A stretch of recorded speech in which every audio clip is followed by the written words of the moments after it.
Hello, my name is Brianna Riley, and this is my research presentation on the Vietnam anti-war movement. The presentation is for the LCC Starscapes event for the fall 2022 semester and is an assignment for the Historical Methods and Skills course with Professor Jeff Janowick. In it, I will discuss some basics about the social movement and resistance to the war.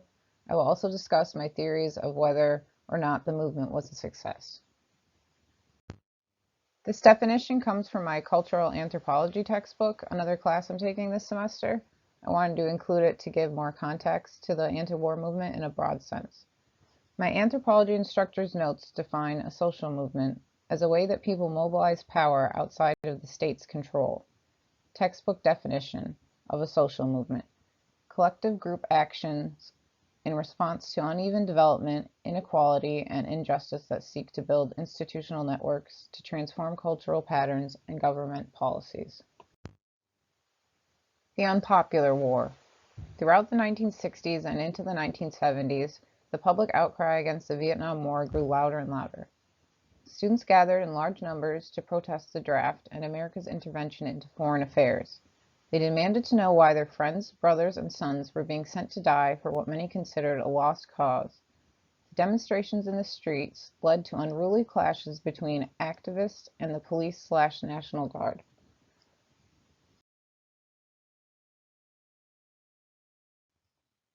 A nation divided. What were men really dying for overseas? My argument is that the Vietnam anti-war movement, though idealistic in its aims, was fundamentally flawed. The disorganization and infighting within the movement doomed it to fail, along with the negative perception many had towards the counterculture, which had become intertwined with the peace movement. This bad reputation caused those in the movement to be viewed as an extremist sect of Americans.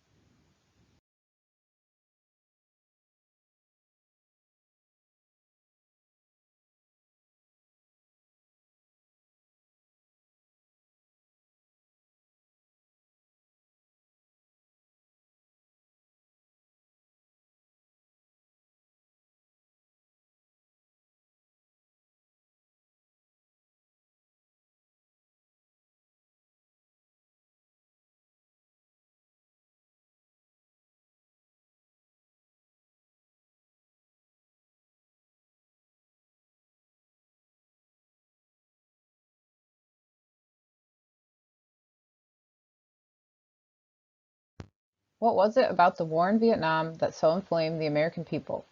The draft, or selective service, also called conscription, forced young men into a brutal war overseas. They did not comply with the draft. They would face jail time. Many fled to Canada rather than be sent to their deaths. Muhammad Ali famously rejected his draft notice and refused to serve. Threatened with prosecution, he eventually was dismissed of all charges. My assertion is that the civil rights movement strongly influenced the anti-war movement. People realized that through unity and perseverance, they could accomplish much in their protests. They were willing to face anything so long as their voices would be heard. Many of these protesters were dubbed as deadbeats and traitors to their country because they criticized their government. Interestingly enough, some of the GIs fighting the war even opposed it. Veterans such as John Kerry famously threw medals over the fence of the Capitol in D.C. in protest of the Vietnam War. These acts emphasized the sentiment that they had sacrificed for nothing. Therefore, they felt no pride in their role in the Vietnam War. By the conclusion of the war, 1975, 58,000 Americans would be dead, and more than 2 million Vietnamese civilians would lose their lives. The pin pictured at the top left asks the question, how many more? The question is surrounded by crosses, symbolizing the rising death toll. Vietnam veteran John Kerry famously asked, "How do you ask a man to be the last man to die for a mistake?" Years before Kerry made this explosive statement, Martin Luther King Jr. had publicly denounced the war in Vietnam as a misadventure of American imperialism, one that exploited the poor through the selective service system. I'm going to read a quote from author Tom Hayden that comes from his book entitled Hell No, The Forgotten Power of the Vietnam Peace Movement, and it's about the draft. The end of the military draft in 1973, a great victory for the peace movement, was a sign that the establishment feared the specter of an American civilian army. one of the country's great democratic traditions. Ending the draft meant ending a reliance on soldiers drawn from the rainbow citizenry of our diverse civic society. But the option of ending unpopular, unaffordable wars like Vietnam was out of the question for our stubborn elites. In place of a diverse, multiracial, and often unruly civilian army came the shift to what was hoped would be a more professional and reliable force made up of volunteers. Those opposing the war closely followed news about its continuation.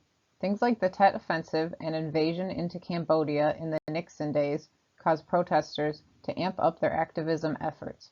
Some radicals took these efforts to extreme measures, such as Alice Hertz, an elderly woman from Detroit who in March 1965 committed self-immolation, burning oneself to death.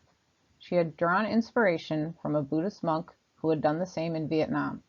7 other Americans would follow. Another example of extremism comes from the actions of a group called the Weathermen, or Weather Underground.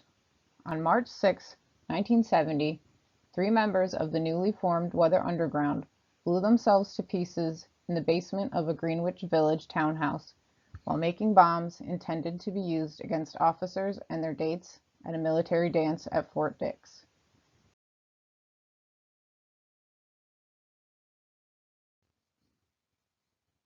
The anti-war movement caused many disruptions that influenced the war in Vietnam, but it failed to organize into a powerful enough force to convince the American government to end the war. The U.S. had invested too much into the war to simply give up. Although this is eventually what happened, with the war officially concluding in 1975, the anti-war movement greatly underestimated the U.S. government's commitment to defeating communism and having a U.S. victory in Vietnam. Along with that, the movement's negative association with the counterculture stunted its ability for success. In the minds of many citizens, the anti-war movement, acquired an image as a radical fringe element, when in fact many active protesters of the war were essentially mainstream Americans. David L. Anderson, The Vietnam War. In summation, the anti-war movement had partial success and victories, but ultimately it failed to reach its goals of ending the war through activism. The demonstrators and protesters were viewed in a negative light, partially due to the media's selective coverage of the more radical elements of the anti-war movement. This caused a reluctance in many Americans to become a part of this type of movement. Eventually the tide began to turn, and Gallup polls showed that as the war in Vietnam continued, support for it continued to wane.